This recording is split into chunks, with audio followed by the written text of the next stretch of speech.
Hi guys, how are you doing? I made a video some time back regarding how you can take care of your hair, and this is the second part of the video.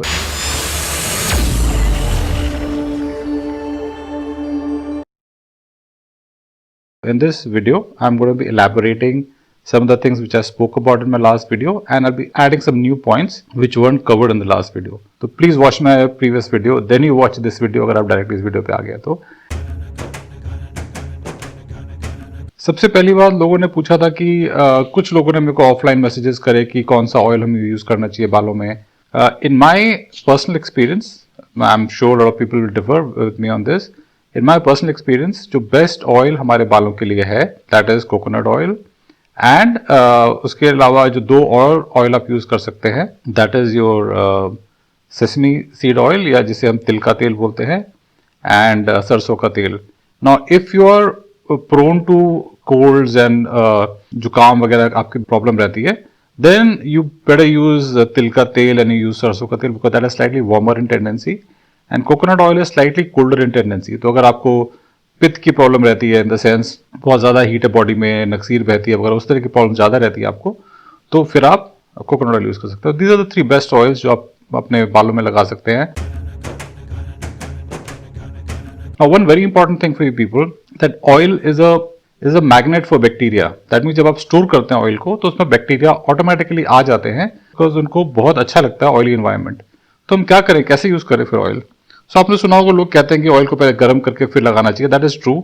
So oil को use करने से पहले whenever you use oil in hair, warm it up, अच्छी तरह से गर्म कर लीजिए और फिर उसको ठंडा कर लीजिए। गर्म नहीं लगाना है, गर्म करके ठंडा कर लीजिए। इतने में जितने बैक्टीरिया थे वो मर जाएंगे आपके, and then you can apply this oil in hair. Do this before you take your shower. Don't leave your oil in your hair all day long. It's not healthy. It's very bad for your hair. कितना time होता है किसी के पास? आधा घंटा, 1 घंटा, weekend हुआ तो ज्यादा से ज्यादा 1-2 घंटा, but not longer than this. Another thing is जैसे हम प्लांट्स की जब बात करते हैं तो प्लांट्स में अगर कुछ भी प्रॉब्लम आती है तो हम उनके रूट्स में न्यूट्रिशन डालते हैं या पानी डालते हैं, जो भी करते हैं रूट्स की तरफ हमारा ध्यान जाता है कि रूट्स में कुछ डालोगे तो प्लांट हेल्दी होगा। हमारे जो रूट्स हैं, जो हमारे आयुर्वेद के हिसाब से वो हमारा सर है। हमारे पूरी बॉडी का जो बेसिक रूट है, जो जड़ है, वो हमारा सर है। तो अगर हम सर में न्यूट्रिशन देंगे तो पूरी बॉडी में जाता है, तो इस तरह से माना जाता है। लेकिन सर में आप डायरेक्ट न्यूट्रिशन कैसे देंगे? अगर आप ऑयल डायरेक्टली सर पे लगाते हैं, ठीक है, वो ऑयल तो ऑब्जॉर्ब करेगा, but how do you make any nutrition go to your brain? तो हमारे नाक के अंदर ऑलिफैक्टरी नर्व्स होती है जो कि बहुत ही क्लोज होता है हमारे ब्रेन से, उसका एसोसिएशन। वैसे तो सारी नर्व्स का होता है लेकिन olfactory because it's very close to the brain. तो अगर आपको कोई न्यूट्रिशन ब्रेन में पहुंचाना है तो आप नाक के थ्रू पहुंचा सकते हैं। So that is why there is a kriya in Ayurveda called नास्या, और नाक में ऑयल डालते हैं। I spoke about it in my earlier video also. तो उसमें आप कौन सा ऑयल डालें? तो अनु ऑयल एक मार्केट में मिलता है जो कि विच यू कैन परचेज, जो बहुत ही कॉम्प्लिकेटेड तरीके से बनाया जाता है। उसमें बहुत सारे इंग्रेडिएंट्स होते हैं उसके।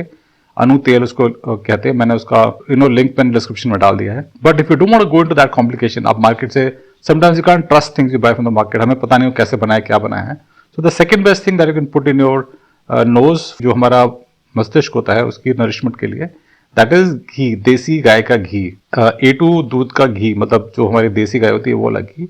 तो आप नाक में वैसे उंगली से लगा भी सकते हैं और चाहे तो आप 2 ड्रॉप्स तक उसमें एक नॉस्ट्रिल में डाल भी सकते हैं। कोई जरूरत नहीं कि आप सुबह सुबह करें, but try to do it when the sun is out because it's better, वो अब्सॉर्ब होने में आसानी होती है। Don't do it when the sun is down, like not before sunrise और नॉट आफ्टर सनसेट। तो ये जब नरिशमेंट हमारे ब्रेन में जाती है तो हमारे को बहुत तरह के फायदे होते हैं। हमारे जितने भी डिजीजेज होते हैं, हमारे जो नेक से ऊपर के डिजीजेज होते हैं, सब में आपको फायदा करता है हमें। ब्रेन और ब्लड में हमारे ब्रेन ब्लड बैरियर हमें कहते हैं। तो जो ब्रेन ब्लड बैरियर होता है उसको, जो बैरियर को जो परमिएट कर सकता है, वो सिर्फ एक लिपिड्स ही परमिएट कर सकते हैं, ऑयल ही परमिएट कर सकता है, और जो नॉन ऑयली चीजें होती है उसको परमिएट नहीं कर सकती आसानी से। एंड आपको पता होगा हमारा ब्रेन फैट से बना होता है, हमारा brain. So it's all fat over there, so it needs fat to nourish it. That is why people talk about EFA, essential fatty acids etcetera etcetera, जो कि ब्रेन के लिए नरिशमेंट के लिए होता है। सो कोलेस्ट्रॉल हमारी बॉडी के लिए बहुत इंपॉर्टेंट होता है। जो कोलेस्ट्रॉल हमारी बॉडी में चाहिए होता है वो हमारा खुद का लीवर बना लेता है। हमें बाहर से कोलेस्ट्रॉल लेने की जरूरत नहीं होती है। But you must remember, like I spoke in my earlier video, that cholesterol is 100% animal by product. वो एनिमल्स के लिवर ही बनाते हैं, जितने भी एनिमल्स होते हैं वो पेड़ों में, पौधों में, प्लांट्स में नहीं बनता है। तो अगर आपको और कोलेस्ट्रॉल बाहर से कहीं आ रहा है, आपकी बॉडी के अंदर एक्स्ट्रा कोलेस्ट्रॉल आ रहा है, तो किसी एनिमल प्रोडक्ट से आ रहा है, चाहे वो मिल्क से आ रहा हो, चाहे चीज़ से आ रहा हो, चाहे घी से आ रहा हो, चाहे किसी मीट से आ रहा हो, चाहे एग से आ रहा हो, लेकिन वो किसी एनिमल प्रोडक्ट से ही आएगा। किसी प्लांट प्रोडक्ट में कोलेस्ट्रॉल नहीं होता है। आपने सुना होगा, मैंने पहले बोला था कि एक गंडूश एक क्रिया होती है जिसमें हम अपने मुंह के अंदर ऑयल रखते हैं and we just swish it in a mouth for about 10 to 20 minutes and spit it out, और we can just hold it in a mouth without swishing. मुंह में रखिए, उसको थूक दीजिए।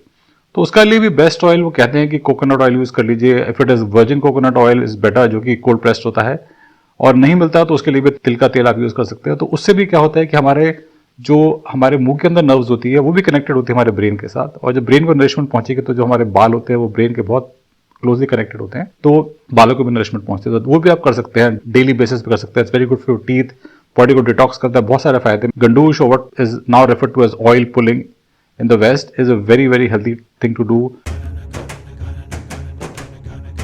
जहां तक हम न्यूट्रिशन की बात करते हैं तो बायोटिन, विटामिन एच भी बोलते हैं, H stands for hair, because hair के लिए वो ज्यादा माना जाता है। Otherwise it's in the B complex के कैटेगरी में आता है। B7 जो विटामिन होता है उसको बायोटिन भी बोलते हैं, या उसको विटामिन एच भी बोलते हैं। सो वो हमारे को उन्होंने स्टडीज में पाया कि बायोटिन अगर अच्छी तरह से मिले किसी को तो उसके बाल नहीं झड़ते और बालों की हेल्थ अच्छी रहती है। So one is that you can take biotin supplement, which I will never recommend, मैं कभी भी रिकमेंड नहीं करूंगा। तो दूसरा तरीका क्या होता है कि आप नेचुरल बायोटिन ले लीजिए। नेचुरल मतलब जो फूड बायोटिन में रिच होता है वो आप खा लीजिए।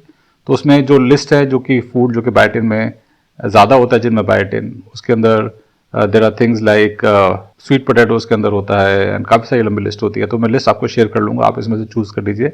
नॉन वेज के अंदर एग के अंदर होता है, अगर आप एगिटेरियन हैं तो आप एग खा सकते हैं। 2 एग में करीबन आपको पूरे दिन का बायोटिन की रिक्वायरमेंट पूरी हो जाती है।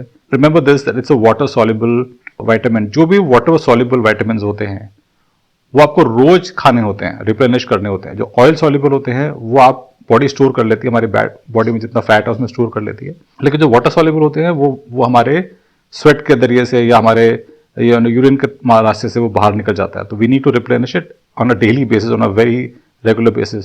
सो this is the water soluble vitamin. तो आपको रिप्लेनिश करना पड़ेगा। All vitamin B is a water soluble. जो विटामिन होते हैं A, D, E वो होते हैं जो कि ऑयल सॉल्युबल होते हैं, बाकी वाटर सॉल्युबल होते हैं। और उसके अलावा collagen is, you must have heard of collagen. Collagen is a protein in the body, it's a very important protein. उससे हमारे मसल्स में बहुत पाया जाता है, हमारे बोन्स में पाया जाता है, हमारे स्किन में पाया जाता है, और वो हमारे जो बालों में जो प्रोटीन होता है उसको बनाने में बहुत मदद करता है। तो कोलेजन, आप ऐसा खाना खाएं जिसमें कोलेजन काफ़ी हो, उससे आप दिखेंगे भी यंग, आपकी स्किन भी अच्छी रहेगी, आपके बाल भी अच्छे रहेंगे, बोन्स भी स्ट्रांग रहेंगी, ओवरऑल हेल्थ आपकी अच्छी रहेगी। आजकल बहुत सारे मिल रहे मार्केट में सप्लीमेंट्स कोलेजन के, बट आई डोंट रिकमेंड कि आपको सप्लीमेंट लीजिए। आप नेचुरल कोलेजन लीजिए। नेचुरल कोलेजन के बहुत सारे सोर्सेज हैं। I list the foods which are very good in collagen. उसमें कुछ नॉन वेज है, कुछ वेज है। I prefer veg. कोई भी केमिकल्स बालों में मत डालिए। केमिकल शैम्पू मत यूज़ कीजिए, कोई केमिकल हेयर कलर मत यूज़ कीजिए। मैंने पिछले वीडियो में बताया कि आप कैसे नेचुरली अपने हेयर को कलर कर सकते हैं अगर आपको कलर करने की प्रॉब्लम है। One more thing before I sign off, कि जो नजेला होता है जिसे हम कलौंजी बोलते हैं, जो कि बेसिकली अनियन के सीड्स होते हैं, they are very good for, बहुत सारी कहते हैं कि डेथ के अलावा सारी की सारी बीमारियां उससे ठीक कर सकते हैं। So that you can add in your diet, and a very simple way of taking it is, आप डिनर के बाद या किसी मील के बाद एक चुटकी, नॉट मोर देन 1 चुटकी, जस्ट 1 पिंच ऑफ नजेला सीड्स, उसको ग्राइंड करके भी ले सकते हैं या उसको डायरेक्टली मुंह में डालकर उसको चबा चबा के खा सकते हैं। It's very good for your metabolism as well. And I hope you have a good day, guys. You have a good weekend. Bye bye.